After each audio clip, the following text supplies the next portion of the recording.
Bienvenidos a un nuevo módulo del curso de Transformación Digital y Organizaciones Exponenciales. En este módulo, en este tema 4, vamos a analizar la economía del dato. Como ya sabéis por otros módulos que hemos ido viendo, los datos son una de las características de esta nueva economía, de esta economía que está surgiendo como consecuencia de la cuarta revolución industrial.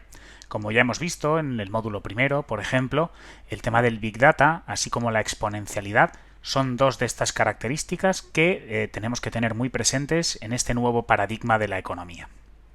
Pero claro, empecemos, ya sabéis que me gusta empezar a veces con algunas viñetas. Empecemos con una junta directiva en la que dice: vamos a intentar solventar este problema utilizando el Big Data, que ninguno de nosotros tiene la más mínima idea de cómo actuar o de qué hacer con él, ¿no?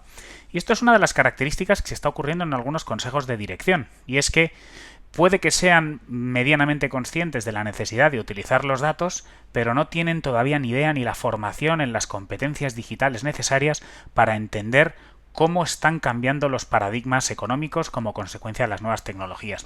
Por lo tanto, reiteraros a todos los que estéis viendo este vídeo, pues mis felicitaciones por intentar formaros para adquirir estas capacidades, ¿no? En este tema vamos a ver algunas cuestiones básicas de lo que se entiende por Big Data y qué tecnologías y qué conceptos tenemos que entender para empezar a hablar este lenguaje y que no nos ocurra lo que estamos viendo en esta viñeta. En este sentido, lo que tenemos que tener en cuenta es que desde siempre el ser humano ha querido almacenar primero lo físico y luego lo digital. Si lo observamos desde un punto de vista histórico, tened en cuenta que incluso cuando el ser humano era nómada, aún así llevaba unas pequeñas bolsas o incluso en las pieles que llevaban, en las que intentaban almacenar las pequeñas cosas que pudieran llevar para optimizarlas más adelante.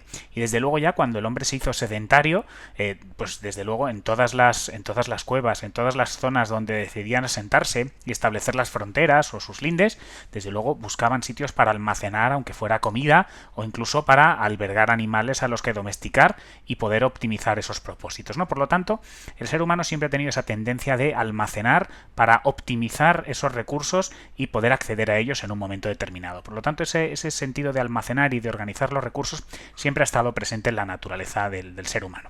Es verdad que si nos centramos en lo que podemos considerar un almacenamiento de datos, tal vez el primer vestigio lo encontramos pues en la época prehistórica, hace más de 20.000 años, cuando nuestros ancestros se dedicaban a pintar en los techos de las cuevas, ¿no? Es verdad que pintaban los famosos bisontes o los caballos de las cuevas de Lascaux, y ahí lo que pretendían, aparte de mostrar su creatividad, era enseñar a las distintas generaciones, a las generaciones venideras, cómo se cazaba a esos animales. Por lo tanto, estaban intentando transmitir conocimiento, transmitir datos a través de esas pinturas.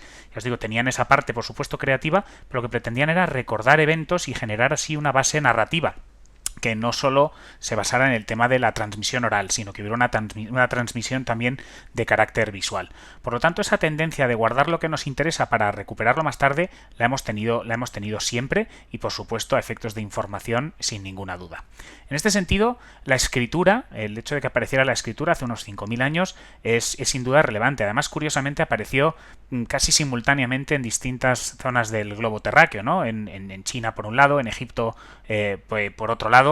Y bueno, pues tenemos que tener en cuenta que esas escrituras, también en la zona mesopotámica, bueno, pues esas escrituras dieron un vuelco significativo a nuestra historia, ¿no? Porque al final fueron cambiando de distintos medios, desde la piedra hasta los papiros, hasta los papeles, y ha sido fundamental para almacenar y para la transmisión del conocimiento y del pensamiento a lo largo de la historia, ¿no? Por lo tanto, el tema del Big Data no pensemos que es algo muy distinto a lo que intentaban hacer ya nuestros ancestros de manera, por supuesto, distinta en este sentido, ¿no?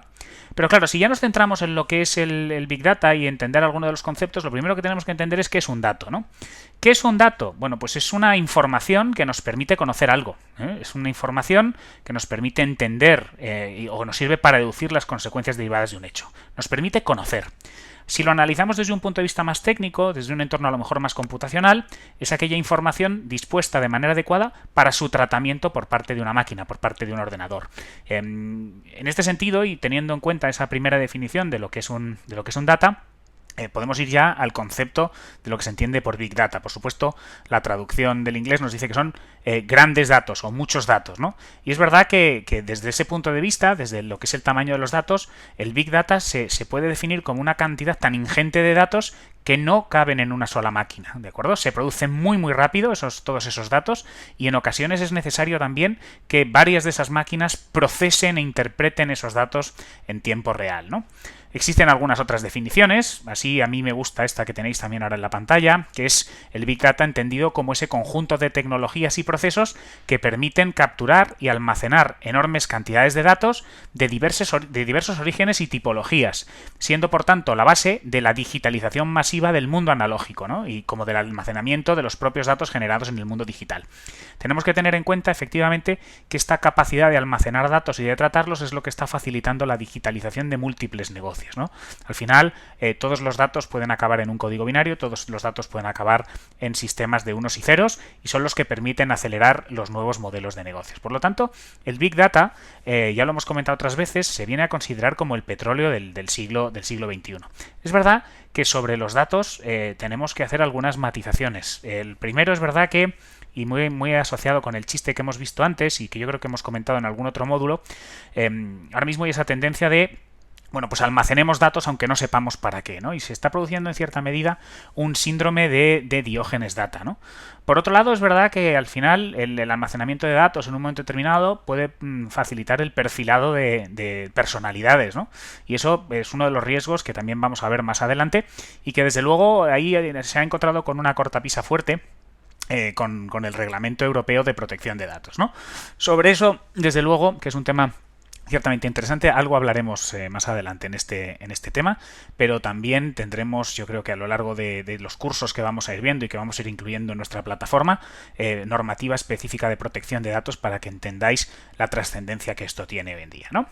Pero sigamos, estábamos con algunas definiciones, hemos visto lo que es un dato, lo que es el Big Data como tal, y veamos otras definiciones que se asocian muchísimo al mundo del Big Data para que vayamos entendiendo pues esta primera aproximación, ¿no? El tema de la analítica, ¿no? Al final, la analítica son aquellos procesos matemáticos, aquellas ecuaciones matemáticas y estadísticas que nos permiten convertir los datos, provenientes o no del Big Data, en información práctica. Fijaos, yo creo que aquí hay que tener en cuenta dos cosas en relación con los datos. Un dato per se no tiene por qué tener valor, sino que necesita una analítica. Para poder extraer valor de los datos necesitamos aplicarle algún tipo de proceso. Y os voy a poner un ejemplo, yo creo que es sencillo de entender. Si yo, por ejemplo, os doy 3 datos sueltos, como pueden ser pues Roma, Mayo y Rafael, pues a lo mejor estos 3 datos per se no os dicen nada, pero si los incluyo dentro de un contexto, entonces sí que puedo extraer información valiosa. Si yo a esas 3 palabras le incluyo la palabra tenis, pues la mayoría de vosotros ya habréis entendido que ese contexto, y uniendo esos 3 datos, me sirve para deducir algo, y es que Rafael Nadal va en mayo a jugar el Master Series de Roma y a lo mejor hasta lo gana, ¿eh? Bueno, pues ese contexto es importante, es decir, los datos per se no tienen valor. Ahora, el tratamiento a través de analítica de esos datos, a través de algoritmos, sí que me pueden dar una información muy valiosa en un momento determinado, ¿no? Entonces, teniendo en cuenta eso, tenemos que ver también entonces la figura de lo que se entiende por el algoritmo, ¿no? Yo no soy un matemático y la verdad que arriesgarme a explicar lo que es un algoritmo, pues tal vez sea un poco arrogante, ¿no? Sí que entiendo que el algoritmo se puede entender como una receta de cocina. Al final, un algoritmo no es otra cosa que un conjunto de instrucciones. Pensemos en cómo preparar una lasaña, ¿no? Si a mí me dan los ingredientes de la lasaña, me dicen que necesito bechamel, tomate, carne, algún tipo de queso, y me dan una serie de instrucciones, pues que tengo que cocinarla a tal temperatura, que tengo que poner primero la capa de queso, luego la de bechamel, luego el tomate, luego la carne, y yo sigo esas instrucciones y al final cocino y horneo esa lasaña y sale bien. Al final, en definitiva, lo que tengo son unos datos de entrada, esos ingredientes, les aplico unas instrucciones y me dan un resultado, una salida. En definitiva, es los inputs y los outputs de un algoritmo, ¿no? Que son esas instrucciones, ¿no? En definitiva, al final, un algoritmo, ¿qué es? Pues es un conjunto de reglas, ese conjunto de instrucciones que hablábamos, que aplicadas sistemáticamente a unos datos de entrada apropiados, a los ingredientes que hablábamos de la lasaña, resuelven un problema en un número finito de pasos elementales. Es decir, resuelven un problema, me dan una lasaña que ya he cocinado y que me puedo comer y satisfago una necesidad como es la del hambre, ¿no? Por lo tanto, esto yo creo que puede ayudarnos a entender lo que es un algoritmo, ¿no? Y ahora, lo que tenemos que también tener en cuenta es que con todos esos datos, con los ingentes datos, con la analítica, con los algoritmos, a lo mejor podemos crear inteligencias artificiales. Sí que es verdad, antes de hablaros de inteligencia artificial, creo que es muy importante también en relación con los datos y con esa ingente cantidad de datos, que tengamos en cuenta que las bases de datos tradicionales, las estructuradas, no son suficientes para el Big Data de hoy en día. ¿Por qué? Porque al revés, los datos hoy en día están desestructurados. Yo recojo datos de un montón de fuentes. Un dato puede ser un vídeo de YouTube, pero puede ser un comentario en una red social o un archivo de Word, ¿no? Y por lo tanto son fuentes distintas, datos estructurados y por lo tanto necesito sistemas distintos, ¿no? Bueno, teniendo en cuenta, por lo tanto, muchos datos que proceden de fuentes desestructuradas, que para realizar una analítica necesito una serie de procesos y ecuaciones matemáticas entre las que están los algoritmos, que los algoritmos son ese conjunto de reglas. Lo que tengo que ver es si en un momento determinado esto se puede vincular con la inteligencia artificial. Y la verdad es que tenéis que tener en cuenta que como paso previo a una inteligencia artificial, yo lo que necesito es alimentar de datos a esa inteligencia artificial. Es decir, sin Big Data no se pueden generar inteligencias artificiales. Dicho lo anterior, ¿qué entendemos por una inteligencia artificial? Al final no es otra cosa que una simulación en un entorno computacional de distintos procesos que definen la inteligencia humana, ¿no? Así como otros que pueden mejorarla o incluso extenderla con nuevas capacidades. Hablaremos en otro de los módulos o en otro de los cursos de la inteligencia artificial más en detalle. Sí que es verdad que la inteligencia artificial todavía no ha llegado a ese momento de singularidad del que habla Ray Kurzweil, ¿no? Probablemente ahora mismo tenemos una inteligencia artificial que nos sorprende para muchísimas cosas, pero todavía es una inteligencia artificial muy débil, ¿no? Y en ese sentido, bueno, pues hay cosas que nos sorprenden, hay aplicaciones verdaderamente interesantes para combinar incluso con nuestras capacidades, a lo mejor como hombres aumentados, pero lo cierto es que todavía queda mucho para inteligencias artificiales que emulen y superen en todas sus capacidades al ser humano como tal, ¿no? Pero bueno, es bueno que vayamos conociendo los pasos que se están dando también en materia de inteligencia artificial. Muy importante en relación con el Big Data. Se dice que el Big Data se caracteriza por 5 Vs, ¿no? Y yo creo que algunos ya los hemos tratado. Primero, el volumen, ¿no? El volumen de datos al que se accede. Cada día se va generando una ingente cantidad de datos que son muy difíciles de almacenar en una sola máquina y además, como decíamos, de múltiples fuentes, ¿no? Aquí vemos esas múltiples fuentes. Las redes sociales, vemos datos datos corporativos, datos personales, documentos, en fin. Son el volumen que se genera cada día, pues ya fijaos aquí se habla de exabytes, terabytes, gigabytes, en fin, se habla ya hasta de petabytes, zettabytes, en fin, al final el volumen que se genera cada día es absolutamente asombroso, ¿no? La segunda V, la variedad, lo hemos comentado, ¿no? Al final son datos desestructurados, vienen algunos de bases de datos tradicionales estructuradas, pero nos encontramos también otras fuentes, otros datos que aparecen de 1000 sitios, ¿no? Entonces encontramos textos, fotos, vídeos, redes sociales, documentos corporativos, en fin, muchísima variedad de los datos, ¿no? La tercera V es la del valor. Efectivamente, si soy capaz de darle un tratamiento adecuado a esos datos, yo puedo extraer, ya que estábamos comparando el tema de el petróleo del siglo XXI, yo extraigo los datos y ahora los refino a través de mis algoritmos. Soy capaz de sacar ese valor, ¿no? La cuarta V, ya la hemos comentado, es la velocidad a la que se generan los datos. Cada día se generan más y más datos y cada vez a más velocidad, ¿no? Y luego la quinta es la que está un poco ya sujeta a más discusiones, la de la veracidad, que supone una mayor veracidad. El hecho de tener más datos al final puede permitirnos acceder a una mayor verdad. ¿Qué es lo que ocurre? Ya lo hemos comentado en otros momentos. Estamos en la época de la infoxicación y por lo tanto hay muchas fuentes de información y en ocasiones esas informaciones están llenas de bulos, de fake news. Por lo tanto, es verdad que, hombre, un buen Big Data puede ayudarnos a buscar temas más veraces, pero no tenemos que desconocer que en ocasiones se incluyen datos que pueden ser falsos o que pueden incluso incluir sesgos como tal. Muy bien, pues al final, principales aplicaciones de la analítica en relación con los datos.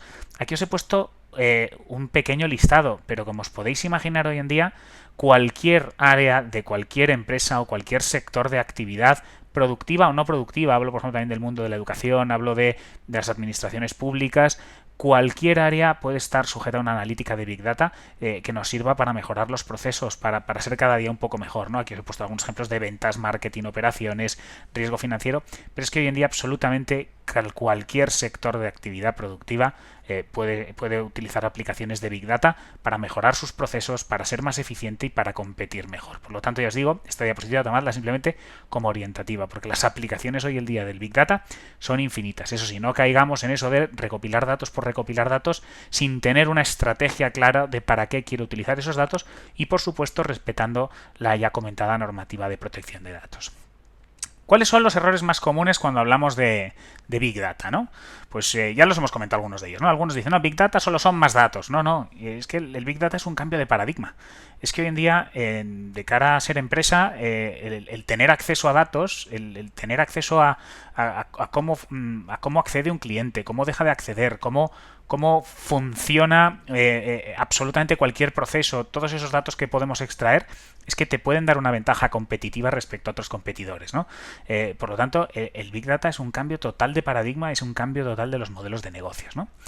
Segundo error que es muy común al hablar del Big Data, el tema de las bases de datos tradicionales que son suficientes para el Big Data. Ya lo hemos comentado, las bases tradicionales están preparadas para datos estructurados, mientras que el Big Data hoy en día los datos son distribuidos, no están en absoluto estructurados, sino que proceden de distintas fuentes. Por lo tanto, claro que podemos utilizar como un complemento a las bases tradicionales, pero necesitamos bases de datos preparadas para esos datos que no están estructurados sino distribuidas. Tercer error, para algunos es más discutible, ¿no? Oye, a través de la analítica predictiva se puede predecir el futuro. A ver, es cierto, y a todos nos ha pasado que de repente vamos a salir del trabajo, miro mi teléfono y mi teléfono dice, en 15 minutos llegarás a casa, te sugiero que vayas por tal ruta, ¿no? Y parece que incluso adivina, ¿no?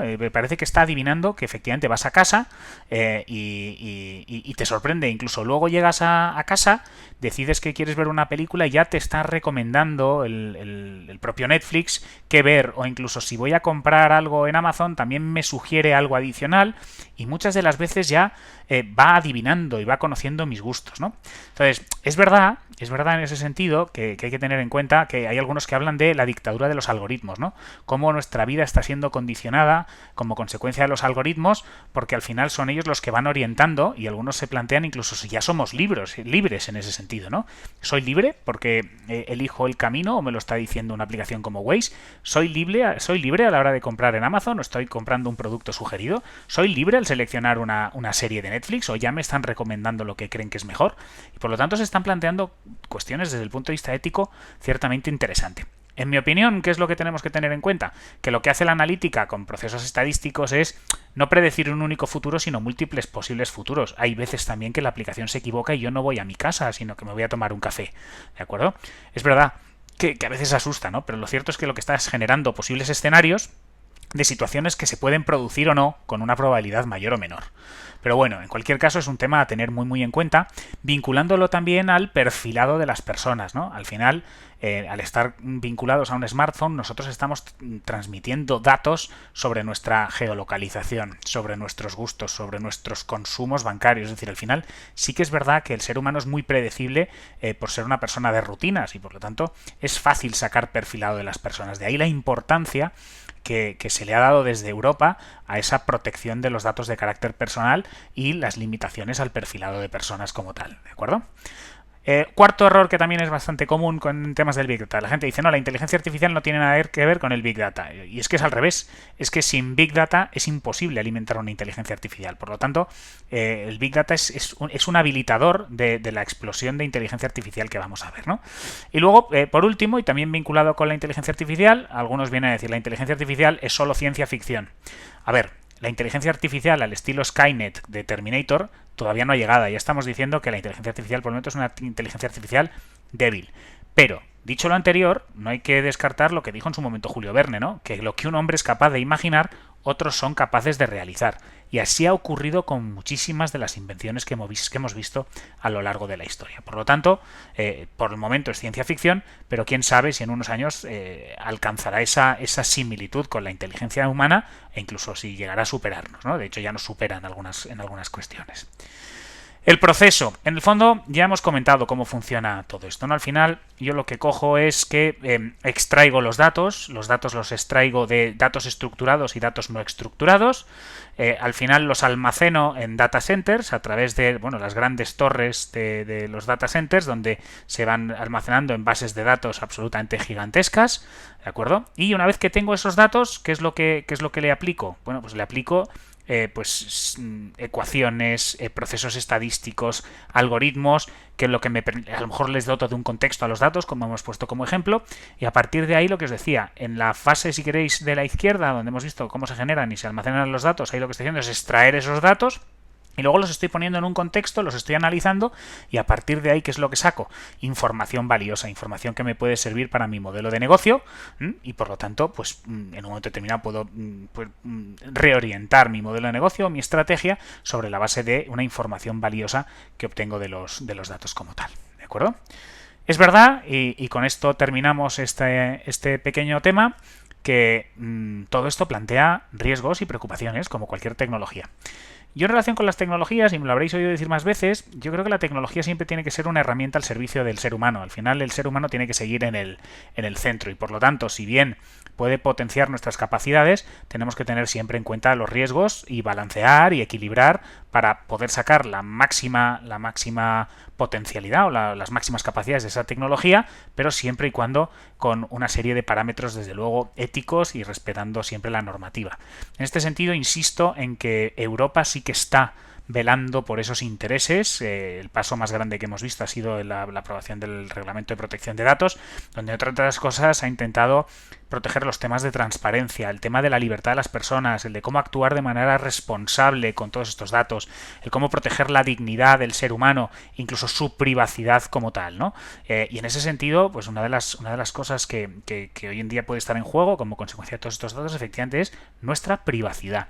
Y por lo tanto, cualquier aplicación, y aunque hemos hablado en otras ocasiones de la experiencia de usuario, cualquier aplicación, aparte de estar diseñado para facilitar esa experiencia de usuario, el diseño hoy en día tiene que tener lo que se llama el privacy by design, que es la privacidad por diseño, ¿no? Es decir, que en el diseño de esa plataforma o de esa aplicación en el que se van a extraer datos, que aún así se intente respetar al máximo la privacidad.